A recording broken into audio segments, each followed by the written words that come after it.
Hello, I'm Elisa Carr, and my practice is Eye of the Heart, and I'm coming to you today to do a little bit of sharing.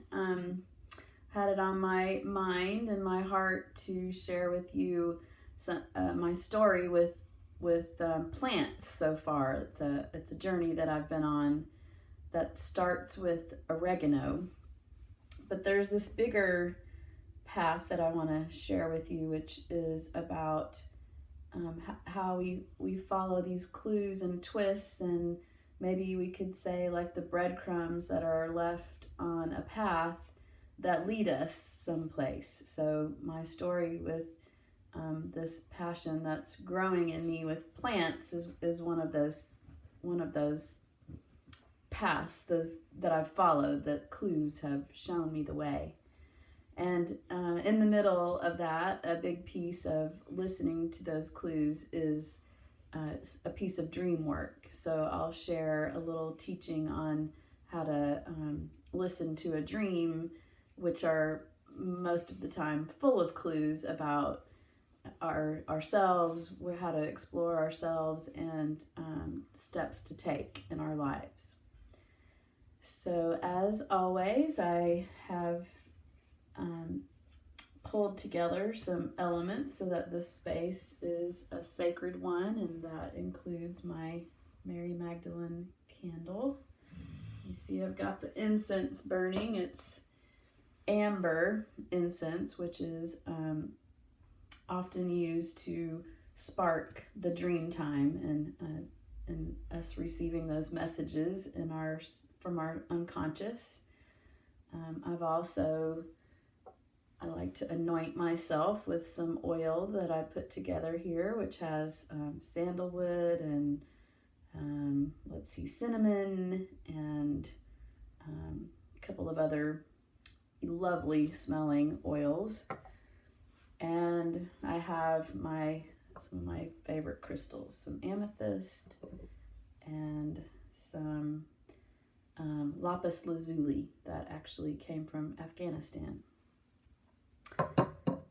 And kind of in the periphery around me, I'm feeling pretty good because I've put in my tax information. Today is March the 7th, 2020. And on the road to that, it's not a very pleasant task for me. So I will start with this story. So, and I guess I'll invite you into thinking about, is there a path that you are following? Are there some clues that you keep picking up that are leading you somewhere? Maybe you don't quite know where that is yet. Or are you feeling called to a path and are looking for clues? So you could just sort of keep that in mind, and maybe you're already really clear on a story that you have or a place where you are in your life that you've already followed the clues to come there. So I'll start with this story about my journey with plants. I guess where it has brought me is to some very sacred and spiritual work with plants, and working with a shaman and really diving deep and seeing the way that my consciousness can be open, seeing the way that the plants breathe and talk and have such wisdom to share. And one of those offerings that and one of those plants that I've been developing a relationship with is cacao. And so these days I am doing some cacao ceremonies, hopefully at the end of March. And so if you're watching this video and you're in the Austin area and you want to reach out and participate in a meditation time with cacao, then please contact me. So I'm sure this journey started many, many years ago, with my mother gardening and my grandmother gardening. But for my personal journey to, to become more intentional, it has only been a few years, maybe like 5 years, that I've been following these clues with plants. And it starts with oregano. And the way that is that I had a dream, and in my dream, I was making spaghetti sauce, or had made spaghetti sauce, except for the spaghetti sauce didn't have any tomato sauce in it. It was just the meat and oregano. And then there was this large pot. And my former brother-in-law was in the dream, and somehow that I got separated from these ingredients. But when I went to work on the dream, when I worked with the symbol of oregano, and I'll tell you a little bit more about how to think of that in a minute, the whole idea of herbs and plants and plant medicine came up. So I'll take a little detour here and share with you this piece of doing dream work. So in a dream, one of the steps that we take to try to listen to it is we take each part of our dream out of the dream, and then we listen to each individual part before we put the whole thing back together again. And so in my dream, the symbols that I pulled out was the spaghetti sauce but no tomato sauce, the pot, the oregano, the ground beef, the kitchen, the stove, my brother-in-law, and so here's each one of these symbols. I have them all listed out, and then I go back to each one at a time. And what I do with each one is I make associations. So I take oregano and I write everything that it makes me think of. So it makes me think of spaghetti sauce, and it makes me think of herbs, makes me think of an herb garden, and it makes me think also of basil and thyme and other spices that it often shows up with in cooking. So this is the piece of this work that it was calling me to, because around about this same time, a friend of mine had started working with essential oils and had invited me to participate in doing that, and I'd kind of been thinking about it. And so when I had this dream and oregano came up, and it made me think of herbs, medicine, oils, I thought, oh, okay, yes, I do want to take that step and start to learn more about essential oils. And so I did that. I started purchasing essential oils and reading about ways to use them, the various ones that are anti-inflammatory, especially lavender and peppermint, the ones that are antiseptic, like tea tree oil and frankincense, and then the ones that are used in holy ceremony, which I already was quite familiar with frankincense and myrrh, but also sandalwood and cinnamon. So just beginning to develop a relationship with these different types of herbs and tree rosins and varying plants, and seeing how much medicine that they have for us, and then even this quality of bringing us into another realm. So when we burn sage, for instance. We're clearing, but we're making sacred space. I'm burning this amber, and like I said, it is known for carrying us into the dream time, which is daytime right now, but because we're talking about dreams, I invited it in with us. So, and then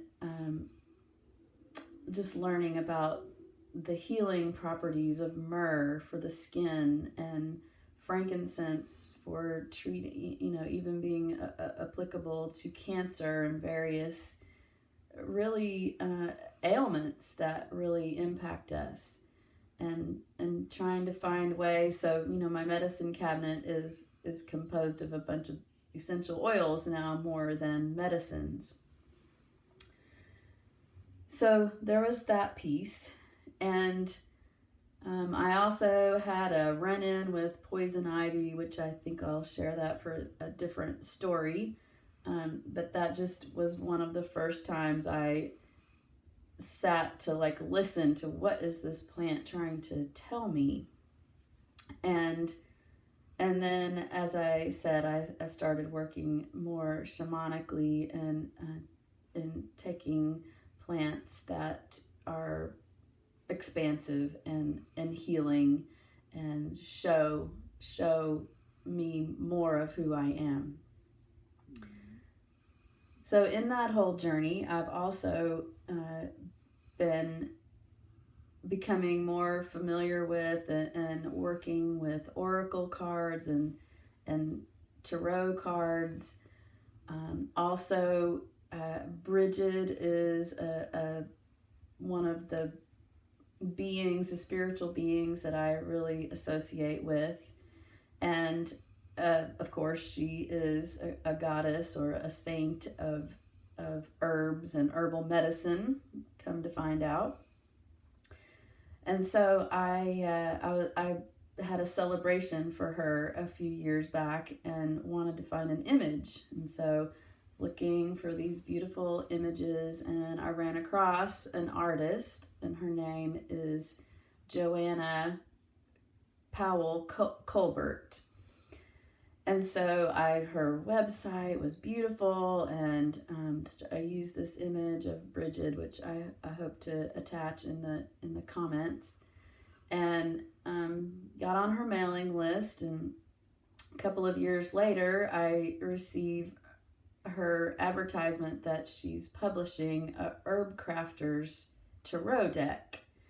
And of course, I ended up investing in that for myself, and I will show you this beautiful cover of it. No, it's backwards for you to read.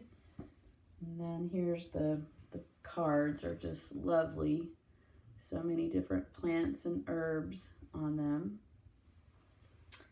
And if you hang tight and stick with me till the end of this teaching, I'm going to draw us a card today. So earlier this year, the end of last year, I found this just beautiful and powerful tool. And in the time that a friend was coming, and we were doing an intentional retreat, which I host in my home in Austin. So another little notification there that if you are interested in taking a deeper dive into your spiritual journey or healing journey, that I dearly love to assist people in that, and can do so in an intense way in my home. So we were working with this Herb Crafters deck, and so what the authors of this deck have done is every card is a different plant or herb. And so my friend Deb and I were working with these and doing some readings, and we ended up, the plants and herbs that were kind of showing up in the readings that we did, we got curious about. And there's a place in Austin that's iconic, I believe, called the Herb Bar. And so we went to the herb bar in South Austin and purchased some of the herbs that were showing up in our cards. So some of those were oat straw, horsetail, elderberry, red clover, Damiana. Those were just a few of them. And I just fell in love with this idea of these fresh herbs. So this herb bar has jar upon jar of fresh herbs. I believe many of them are grown locally.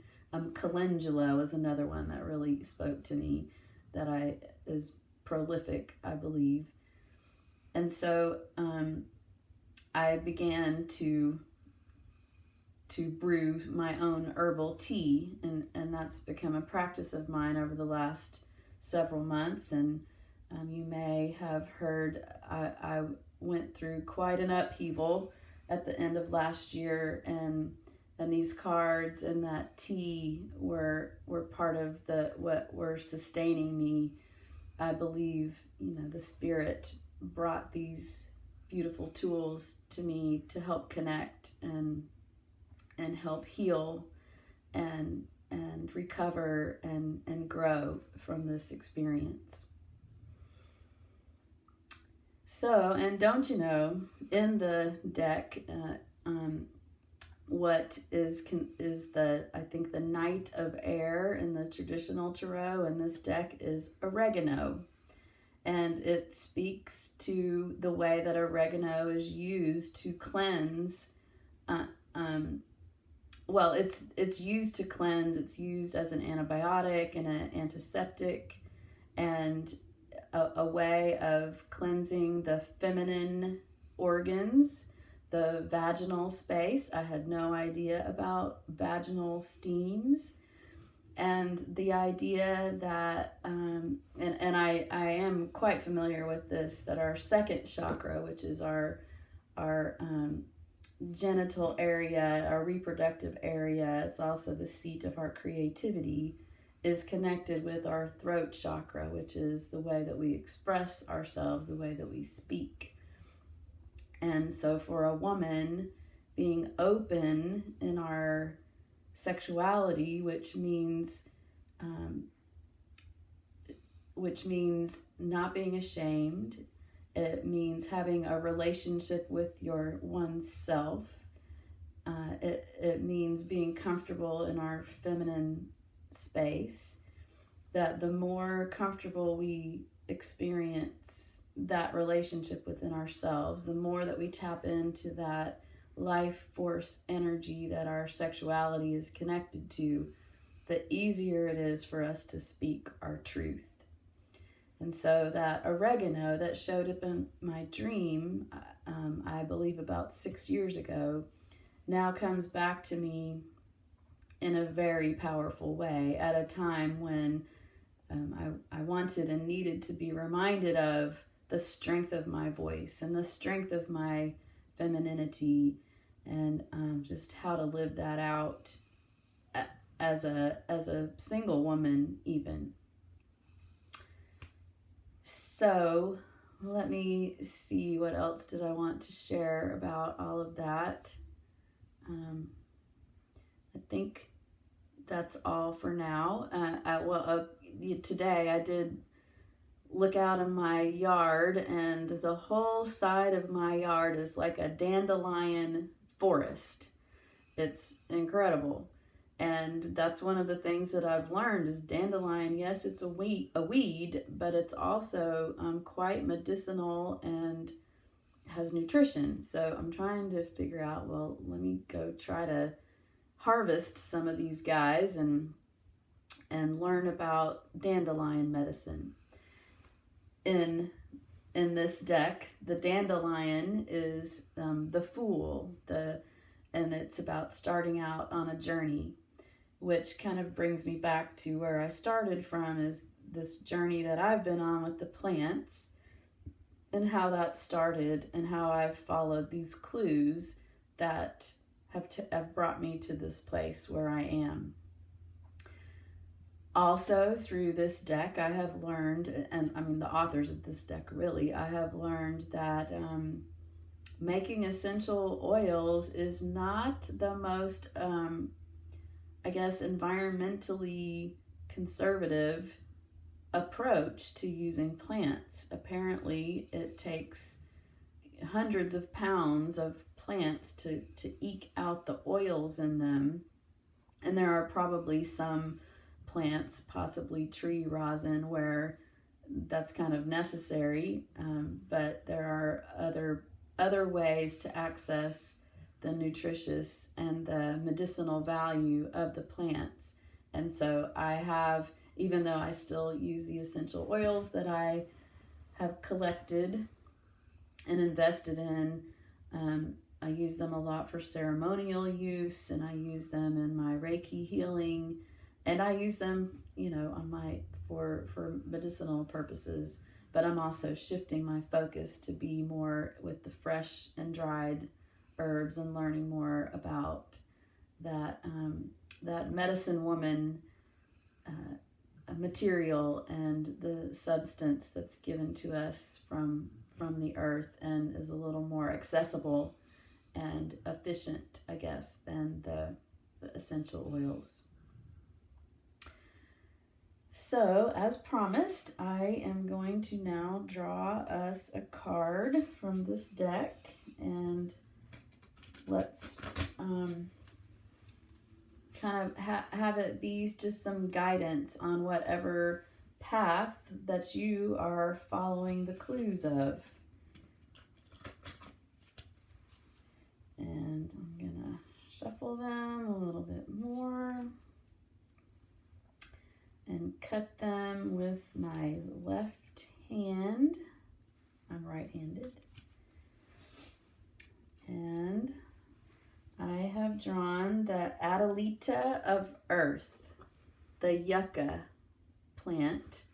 And don't you know, she in this card is making Saint Brigid's crosses. Can you believe that?